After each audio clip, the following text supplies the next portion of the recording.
Your Steve Jones Show podcast is loading now. The Steve Jones Show podcast is sponsored by Sunbury Motors, North 4th Street in Sunbury, and Sunbury Motors Kia, routes 11 and 15 in Hummel's Wharf.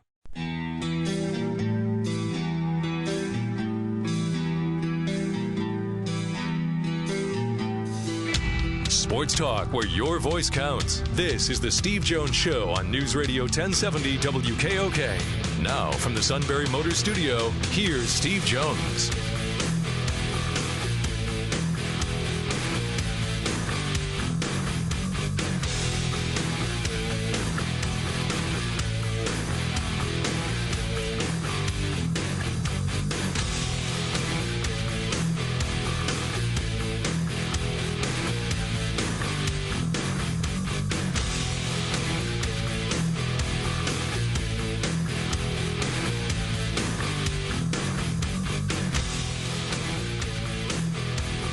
Now we're heading downhill to the weekend. Steve Jones Show, News Radio 1070 WKOK. Sean Carey here. Steve will be there in just a moment in the Sunbury Motors studio. Sunbury Motors, Ford, Lincoln, Hyundai, North 4th Street, Auto Plaza, Sunbury, and Sunbury Motors Kia on the Strip, routes 11 and 15 in Hummel's Wharf. Our email, stevejones@WKOK.com. Like us on Facebook. Follow us on Twitter. Twitter handle @SteveJonesPSU. And subscribe to our free podcast when you're on Apple Podcast, iTunes, Google Play. Search Steve Jones Show, hit the subscribe button, and then when we finish live on WKOK, we drop the shows right to your smartphone and tablet, and you can always go back in time, 3 months of shows. We've got them archived at stevejonesshow.com. So we're with you live till 5.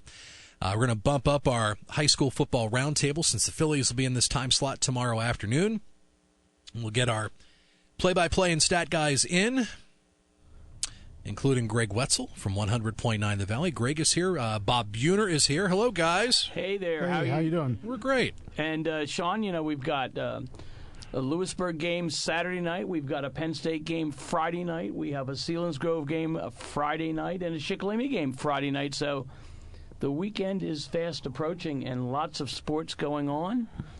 Very excited to go down to College Park, Maryland on Friday night to see the Lions take on the Terps. There you go. Good for you. Yeah, it's going to be fun. Just worried about that Washington, D.C. Friday afternoon traffic. Just leave early. Yeah, well, we're actually going to get in a canoe here right below the Faber Dam and paddle our way down to avoid the traffic. There you go. Not far away. So you were mapping out the football lineup here for the weekend. So let's break this down for you. Friday night here, WKOK, Penn State, Maryland, a 6:30 airtime with Steve and Jack and Matt and, of course, Roger Corey. Kickoff will be at 8. So because of Penn State on WKOK, we're going to move the Shikellamy game to 100.9 The Valley. Shikellamy at Central Mountain. So if you're a Braves fan, but if you're not driving to Mill Hall, we will have that for you on 100.9 The Valley Friday night, 6:30 pregame, 7 o'clock kick. Despite the intense campaign by the interim director of Finance, Intelligence, and Commerce, and Commerce, the other to put it on 94KX because his quote was, "I'm an award winner. I want to be on the flamethrower." You bet. Like, okay, great. Is that the exact quote? Yeah, it's very close, or it's a great approximation. I wouldn't put that past you, or him. No. Oh. So, Steve, this changes Penn State's weekly preparation schedule. It changes your schedule. So the Lions got to adjust to a Friday night game. Well, the Friday night adjustment is that because there is a bye week, you can make the adjustment easily. There really is not an adjustment to be made, with one exception, which I'll get to in a second. Because you go through the bye week, now you make Saturday a practice day instead of Sunday. And then you always have Monday off, so now you take Sunday, you make that your off day. Then you do your typical Tuesday practice on a Monday. You do your typical Wednesday practice. Instead, you're going to do it on a Tuesday. Tonight being Wednesday, they'll do their typical Thursday practice. And then tomorrow, they'll do a workout and then travel. So everything is moved up a day, and it's more convenient because of the bye week. You can do that. Now let's take, there's one other part, though, that goes with this. Now let's get to the part that is out of the realm. Because you always take Monday off, you have players that load up on classes on Monday, including afternoon or evening classes. And they do that because they have Monday and the flexibility on Monday to do that. So they tried for a couple of weeks, even longer than that, to get a hold of every professor they could to make sure, I hope you understand, if they have to be in class, they'll be in class. If they can miss the class to be at practice, that would be great. Or if they're late or are you a professor that the class goes till 5:30? I just want to let you know that, that we're going to be practicing from this time to this time. So they try to do whatever they could. And they got a hold of everybody, I think, except for one. And finally, they're like, okay, so they released a bunch of guys from practice on Monday night. And in doing so, it turned out they didn't have to leave because the professor was sick. So it's like okay, great. But that's the difficulty. You have a lot of guys that load up on classes on Monday. Sure. And this will not be an issue the rest of the season because college football players miss, Bob. They don't miss class. Well, they don't miss class because the games are Saturdays. Well, not only that, Steve, but they have, they get up awfully early in the morning anyway, so those 8 o'clock classes are no big deal like they were for me back in my college days. Like, come on, 8 o'clock. Well, but the players are up since like 6. Yeah, but again, they try to take Monday, and since they know Monday is the off day, they'll get stuff like a lab. Say you have a lab. I have a lab class, and the lab is on Monday night. Well, you're fine because there's no practice on Monday, except this week. Now, I'm just using a lab as an example. Sure. I mean, there are a lot of different examples. That's the only little twist in this that is a minor twist. Because, again, academics come first, and James has always been the kind of guy, just like Joe. Joe always had a list. X, Y, and Z have to leave early from practice today. Well, James the same way. X, Y, and Z have to leave practice early today. They've got a test. They've got a lab. They've got a project. They have something. That happens all the time. That's normal. It just turned out that a lot of guys do deliberately and smartly load up on classes on Monday because they have the ability to do it. Well, Steve, the situation with a Friday night game, and we've talked about Penn State's really strong attitude against that because it interferes with a lot of things. One, it interferes with academics, and two, it interferes with high school football and the priorities of fans and families and recruiting. So, if it's a Friday night game and all the high school seniors are playing Friday night at their high schools, nobody's coming to campus for a visit. So there's a lot of bad reasons about this Friday night football. I'm sorry. Call me old-fashioned. There are, except I'm a complete hypocrite. Okay. And as a complete hypocrite on it, I am dead set against Friday night college football. Yet if the game's on TV, I'm watching.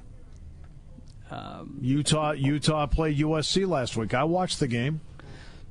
I would say that along with Mr. Wetzel and a few others that are in the studio right now, we'll be at a high school football game instead. So, well, that's fine. They could. Well, that's because he has to be at the game. He's announcing it. All right. So let's get into it. If he but I'm saying, have to be there, he'd be there anyway. I would. Right, but I'm saying that for me, I sit there and I am dead set against Friday night college football. Mm-hmm. But if there's a game, I'm sitting at home. I watch the game. Yeah. Understandable. Yeah. I mean, it's available to me to watch, so I watch it. Now, if it's not a great game, I'll watch Blue Bloods. I mean, but to be frank with you, it is a little difficult for me right now at this stage, to be honest with you, to actually go out to high school games. And it's the only game on. Yeah. The other thing, it's the only game on that night, so everybody's watching you. And that's what the Big Ten thought they were creating with this. There are 4 games coming up on Friday night. The other one, I believe, is Arizona State Cal. I believe that's the other Friday night game, the late night Friday night That's game, which is correct, actually a very interesting game to watch.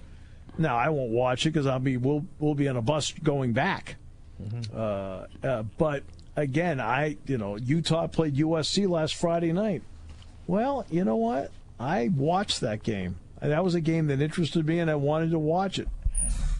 But I think the way it's always been is that Friday night is for high school football, Saturdays for college, Sundays for the NFL. Now, there was a period of time back in the 90s and into the 2000s where college football tinkered with a Thursday night game. Yes, they did. A Thursday night game. One. Now, there is one this week. Memphis is playing Navy. But one Thursday night game. And you know what? That was fun to watch. I thought it was interesting.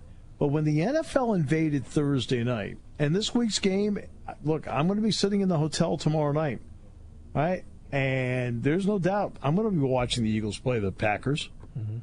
There's no doubt about that. Now, last week it was Tennessee and Jacksonville. Excuse me, over here. Didn't watch it. Yeah. Didn't watch. Wasn't interesting enough. It was a bit of a dud. Yeah, but I'm saying that if it's all about the interest. Utah and USC interested me. Boise State played Air Force last week. Yep. If that was the only Friday night game, I probably would not have watched it. You don't like the blue turf out in Boise State? Yeah, but it's just all about the matchup. It's all about exactly. who's playing. Look, the Penn State game with Maryland is going to get a good rating. Mm-hmm. It's going to get a good rating. There's no getting around it. You got Penn State there to begin with, and there's some intrigue about this. And Fox Sports 1, they got Brando doing it. They got Spencer Tillman doing it. Fox Sports 1 is, quote, going for it as well. This will get a good rating on Friday night. And I know that, but this is where I don't know how much more money they got from Fox to do this, but I was dead set against it. And I know Penn State won't host one. And I know there's this adorable thing going on about how Maryland is, they can't. It's such a big game. They cancel classes. It's such a big game. Oh, cut me a break. They cancel classes and everything else because they need the parking lots. They do. Well, they need yes. You can't park the cars if people are still at work. No question about that. And by the way, could you give me a little bit of inside information where I can park my car on Friday afternoon about 4 o'clock? Because I'm looking for a spot. You take the train. Scott Weibel sent me. It was on Facebook, wasn't it, Sean? About how they feel about this down there with all the traffic and everything like this. And he said it's not like having a game like this in Indiana or Illinois. Well, in Indiana or Illinois, they do something like this. They do the same thing. They cancel classes. They need the parking lots. Now, do they have the traffic going in and out? No, but if you don't have to go to work that day, what do you care about the traffic? That's right. I mean, seriously. I mean, they're not going to have to go to work that day. So what do they care about the traffic? It doesn't matter. The traffic will be for the fans going in, and that's typical D.C. traffic on a Friday night anyway. So this could be possibly a late arriving crowd from that. But in terms of the people that work there, if they're told they don't have to go to work and they need the parking lots at noon, traffic has become zero of an issue. Well, I'm just hoping I can find that parking spot somewhere within 5 miles of the stadium on Friday afternoon. Can't help you on that. I'm going in on the team bus. Oh, I do have a pass although I do have a parking pass for Jack, so we're good. Oh, okay, for Jack then, yeah. Okay, I understand. Well, you do understand that. Yes, very much we're driving to work. Yes. Okay, just would like to point out we are actually driving to work. Yes. Okay. And so I'm more of a fan on Friday night, I'm sure. But I think the whole thing's wrong about what they're doing with this and how they've invaded the space of high school football. Now, but remember too, there's also a lot of high school football that's still played on Saturdays. Mm-hmm. Yeah, I mean, there still is. There is a bit, but it's not like it once was. I have to say, there's been one of the reasons why people played on Saturday afternoon, Steve, is some of the stadiums and up and around the Scranton area, some say still don't have lights. That's right. They don't have lights, and so they play. Well, Bishop McDevitt, I think, still plays on Saturdays, right? Yes. Right, yeah. Down in Harrisburg, they play on Saturdays all the time. So, I mean, it used to be a lot more Saturday high school football. Then finally it transitioned to Fridays, and then they took over on Friday, and it's great. I mean, when I played back in the dark ages, back when Woodrow Wilson was president. Is that with the leather helmets? Absolutely no face mask, Exactly. which means that means I have a perfect face for radio. Our place didn't have lights. We played Saturday all the time. We only played one Friday night ever. And you made it home alive from that? Oh yeah. Oh, okay. Oh yeah. Yeah, but I'm just saying we only because that's just not the way it was in Connecticut. Most places didn't have lights. Now they have lights all over the place. In fact, my high school that I went to, they have lights now. But we played on Saturday all the time. Steve, civilization advances on even in Connecticut. I tell you right now, Connecticut may have a few more prospects than Michigan does. I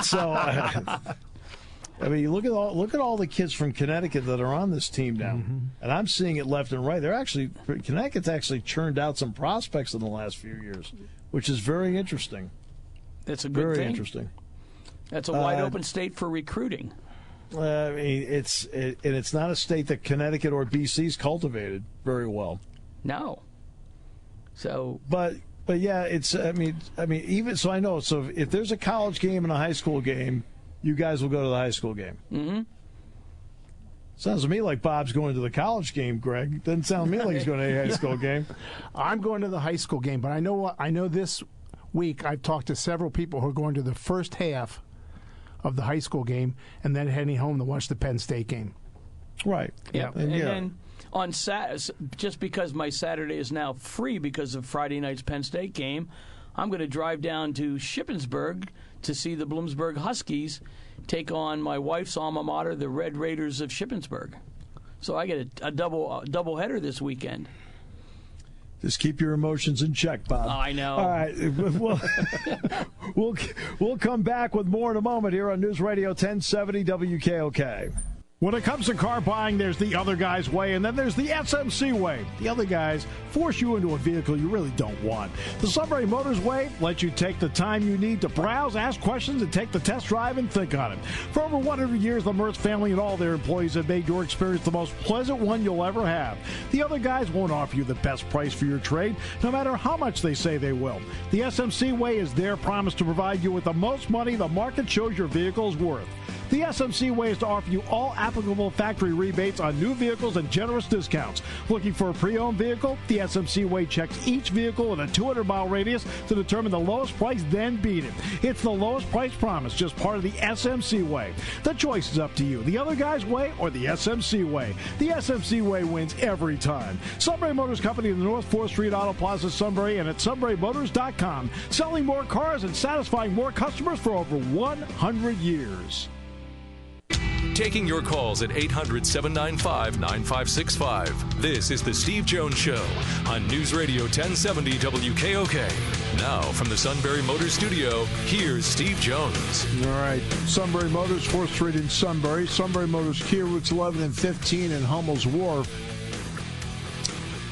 This will be the last Wednesday that we have to do this. The rest of them, our roundtables, will be back in the normal Thursday time slot, as the Phillies season will end this weekend. Phillies gone.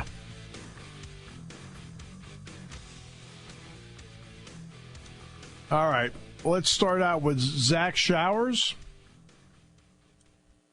Do we have Zach on the line? We sure do. Right. Yeah, we can go to him first. Sure. All right, Zach, how are you doing today? Hey, I'm doing pretty well. How about yourself, Steve? Good.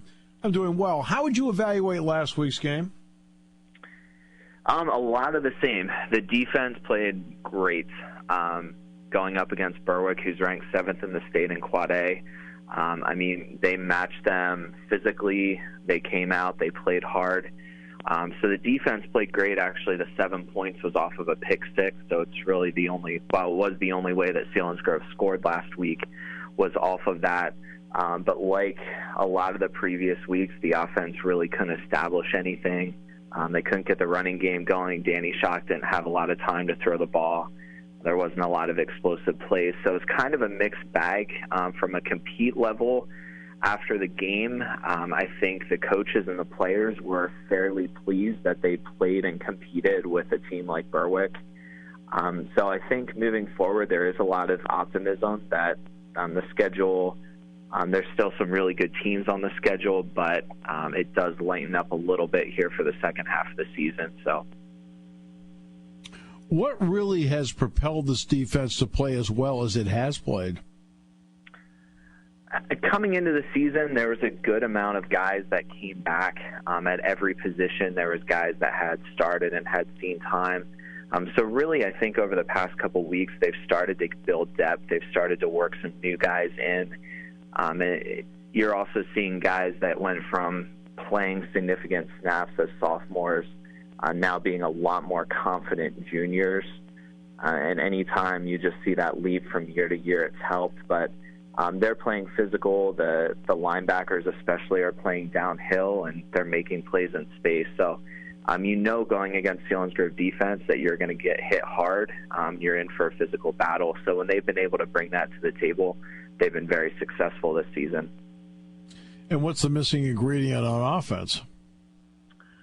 That's a good question. I think it's something that we've been why I'm here, man. Yeah. We've been talking about it a lot. I mean, right now, it's like beating a dead horse. A lot of it comes down to the offensive line. There's talent there, and they just haven't quite clicked yet. And I think if they can click, you're going to see the offense take off. But right now, there's a lot of there's also not really an identity. I think that's something the second half of the season you're looking to kind of establish. Is this a team that we can line up and pound the football and go play action, or is it a team that you're going to need to spread things out a little bit more? So right now, a lot of it comes down to the offensive line and, just giving Danny Shock time and opening up the running lanes. All right, so what about the matchup with Loyalsock at home this week? So Loyalsock comes in 3-2. They lost a good chunk of their receiving core last year. I was looking at numbers last night, and they lost almost 1,900 yards of their 2,000 passing yards. So they've been kind of working to replace their receiving core. Offensively, they're led by quarterback Chase Cavanaugh, who took over last year for All-State quarterback Connor Watkins when he got injured. And he's thrown for around 50% of his passes for about 850 yards. So he's been pretty good. That's definitely an area where the Seals D is going to have to step up and make plays. He can run the ball a little bit as well. But on tape, they have a running back, a freshman, Davion Hill, who's been pretty explosive, especially the weeks 2 and 3. So I think defensively, it's really going to be making sure that you're not giving up big plays in the passing game and the running game. And I think defensively, if they do that, they're going to give them a shot to win. And like we've talked about a lot, Selinsgrove needs to, I think, establish the running game. Last year against Loyalsock, they had their best rushing output in a game. So I'm hoping, I think Seals Nation is hoping that they're able to get that running game established with Nate Schoen and bring a pretty physical play on Friday night. Zach, always a pleasure. Appreciate it very much. Absolutely. Have a good one. That will be on Eagle 107 Friday night. Also on Friday night, Shikellamy will play at Central Mountain. That will be on 100.9 The Valley. I'm going to assume it's Dave Ritchie with us today. Yep, that's me, Steve. Dave, great to have you with us. In the Jersey Shore game, gave up a lot of points, barely scored any points. Where are they right now as a program? Because we're at the halfway mark. Offensively, I think Coach Tilford is a little bit, thinking about, well, they've tried the wing tee, and they've had some success, and Jersey Shore basically shut that down. And then they came out in the second half and went spread offense and moved the ball against them. So he's probably thinking, which one of these is going to work the best for the last 5 games. Defensively, I think he's trying to find some players that are going to be able to get their assignments done and be able to stop not just the run but the pass. It seems a lot of times when teams are running the ball against us, we basically can defend them, when they throw it, and then vice versa. So, if I could figure out what Shikellamy needs to do, I'd be Voltar on the on the boardwalk in one of those fortune telling machines. It's been tough. It really has. Obviously, the players are brought up in the wing tee system. They're brought up through the system. They're brought up on it. But that doesn't mean it fits everybody. No. I mean, just because you're brought up in it. So right now, do they have to adapt a couple of things based on the personnel they have? I think so. I mean, 2 years ago, Todd had a great spread offense team. He had his son Gabe, who's at Bloomsburg, did a terrific job quarterbacking. He was able to run the option and throw the ball, and just he had a lot of skill people. Last year, Lucas, his other son, developed an injury, and they really tried to spread without him, and it didn't work that well, so they went to the wing tee. Right. Take different types of athletes.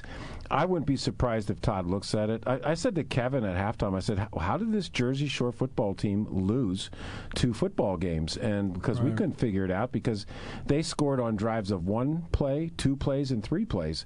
And it just seems like they were unstoppable. And then Shikellamy came out and spread them out and started to move the ball. And I think I had an idea how some of the other teams did defeat them. Right. And again, it's all about matchup. It's all about why can team A beat B? Why can B beat C? So you assume A will beat C. Nope, C beat A. It's all the matchup as to why it happens. Has there been a player or two that even in some defeat has still distinguished themselves where you look at it and go, you know what? He gives them something every single Friday night. Well, I look at the kids in general, all 22 positions, and I see that the effort is there, Steve. I mean, there's definitely, these kids are playing their hearts out. They really are. I've noticed that Davis Marshall at the tight end, wide receiver for a first-year player, has demonstrated the fact that he's capable of playing both those positions. You cannot say anything about the hearts of the quarterback, Drew Balestrini. He plays with a lot of passion, and to single any amount, there's a linebacker. His last name is Wolf, and he's done a great job on the inside. It's just the fact that if all 11 on the team at one particular time gets things together, they'll be successful. And you said about matchups. I mean, Maryland had those 2 great games to start the season, got beat by Temple. Temple got beat by Buffalo, so Penn State should have no trouble with Maryland, right. Correct? And that's right. And that's not how it works. No, right, I know. Exactly. I know. And this night, Friday night against Central Mountain, Gregg Wetzel's telling me that he's seen them play. He said that they have a good quarterback and 2 wide receivers, and if Shikellamy can stop the pass, they don't run the ball well. Well, we'll see if I think Shikellamy does well against the run, but sometimes you're expecting people to throw the ball, and the next thing you know, they surprise you with a run play for big yardage, and then things kind of go south after that. So I think Shikellamy will play very well up there. I really do, up at Central Mountain. I do. But there's another part to it too, Dave. Is that when you do get into a bad pattern, what is it going to mean to these guys to be the one to score first, to get out and play with the lead instead of suddenly looking up and going, oh, great, we're behind again? Well, Steve, I'll tell you, up at Jersey Shore was driving with their first possession, and we intercepted the pass. and got it to the 40-yard line. The very first play, they ran a play where the receiver came over the middle. There wasn't anybody within 20 yards of him, and the ball was overthrown. If he would have caught that ball, it would have been a short touchdown, and I am almost positive that whole scenario would have been a lot different. That scoring the first touchdown or the first points of the ball. No, I'm not going to say first points. The team that scores the first touchdown definitely is going to be at an advantage, and that's the same way with our kids. I look back to the Danville game, and that was the first game of the season, and it was a very winnable game, and maybe by some rights we probably should have won. But, you win that game, and then the next two games, I'm looking after 3 games, we could have possibly been 3-0. Instead, now we're 0-5. So, that first touchdown means a lot. You're exactly right. All right, Dave. That's going to be on News Radio 1070 WKOK. Or check that. That's going to be on 100.9 The Valley on Friday night because of the Penn State game. So 100.9 The Valley will have that. And the Valley will then have the Saturday matchup in Selinsgrove between Bloomsburg and Lewisburg. And Gregg Wetzel, Lewisburg's coming off that 28-26 game. I mean, obviously a lot of drama in that one. What really swung it for them in the end? Halftime adjustments.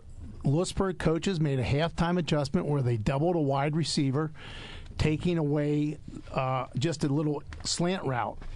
And Lewisburg really dominated the second half. It was very simple coaching maneuver that led to the victory.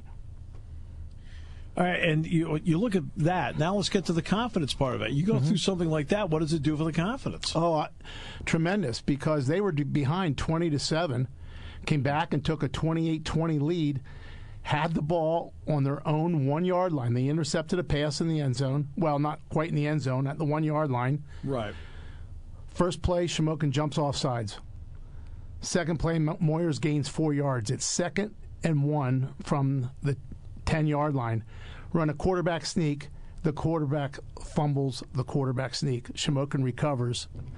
Goes in for the score, makes it 28-26. Lewisburg stops a 2-point conversion, and then they control the rest of the game. So confidence-wise, they are feeling really good about themselves. And one of the things that's happened with Lewisburg in their 3 victories, they have taken away one portion of the field for the opposing team. And by that I mean, Steve, is they have a defensive lineman by the name of Josh Gose, who is just controlling that part of the line of scrimmage. Shamokin couldn't run a drop-back pass against Lewisburg because if they did, he was sacked or running for his life. So he had to roll either right or left, which essentially was taking away half the field. And that really played into Lewisburg's hands because their weak spot on defense is their secondary. They're giving up almost 184 yards a game passing. So when you only have to cover half the field, it makes it a lot easier for you. What does it mean, Greg, for a coach to be on the sideline and they miss on a 2-point conversion, you're winning 28-26, where you can look at your team and say, you know what, guys? You're still winning. Well, that was huge. And you could just see the whole team. I mean, Shikellamy, the quarterback who fumbled, he was down. He thought, oh, boy, I just cost us the ball game. But as soon as they missed that 2-point conversion, he was like, he jumped off the bench. He couldn't wait to get back on the field, and he rallied the guys around and said, hey, here we go. And they moved the ball down the field. They had to punt, but Shamokin had an 80-yard drive with no timeouts and a minute 20 to go in the game, and Lewisburg intercepted the ball, and the game was over. So, yeah, it meant a lot to the team. What does it mean now that the Saturday matchup, not what it means, but what are the keys when they face Bloomsburg Saturday at Selinsgrove? Well, I think the key, again, is to make them one-dimensional. Take away the running part of the game, and Lewisburg only has to worry about pass defense, and they've been able to do that in their 3 victories. They haven't been able to do that in their 2 losses, but they have been able to do that in their 3 victories. And with Bloomsburg, they run a spread offense, so you expect them to pass, not run the ball. And they have a very athletic quarterback who's 6'4", 200 pounds. And so it'll be interesting to see if they can handle that line of scrimmage and make it a one-dimensional game. Yeah. Is Dave still there? Yes, he is. Yes, I'm here. Okay, I want to ask this question to both of you Based on your experience, all the experience you've had around high school football over the years, are you surprised? Now, everything trends. Are you surprised how much people throw the football now in high school compared to days gone by? Oh, Coach Persing and I just talked about that yesterday. It just shocks me. Every team we played this year has a great passing attack. And when I was in school, nobody had a passing attack. You know, if it was 3rd and 6, you were running a draw play or a screen pass, for crying out loud. No one had a passing attack. It was all run, and run some more. Yeah, Greg and I come from the same backgrounds of coaches, and if we threw the football, it was very, very unusual. And I've noticed over the years that especially at Shikellamy, that we've developed quite a few excellent quarterbacks, and every team seems to have, the first thing they talk about is, boy, can this kid throw? Yeah. All right, I mean, they've got a great quarterback and they've got a pair of receivers, and the amount of time. I mean, I remember coaching when George Curry was at Berwick in the 80s, and he was the first coach in this area that would go trips right with a single receiver to the left, nobody in the backfield, and everybody says, what's this guy doing? Well, he's winning football games. That's what he's doing. And so since then, it has been a real shock that everybody's kind of caught on to that. Yeah. Which then brings me to one other point about that. There are counters to all of these things, okay? You can run zone blitz. You can run Tampa 2. You can run quarters. You can run cover 3, cover 2. You can't really do it in high school because you need a lot of time to put those kind of defenses in, and it's hard to counter that on this level because you don't have the time or the skill level to do it. And the high school coaches all put in hot calls, too, because if you start doing that, next thing you know, they're dumping it off to somebody that's just hanging out in the flat, and there's nobody within 10, 15 yards of him. That's what's helped Lewisburg this year is they have 4 down linemen that have been able to put pressure on a quarterback. Yep. And that has helped. But if you don't have that, you're in trouble. You really are. Appreciate it, guys, very much as always. Great conversation. Take care. All right. Thanks so much, Dave Ritchie, Gregg Wetzel. Thanks to Zach Showers as well. Rich Scarcella coming up in the next half hour as we continue on News Radio 1070 WKOK.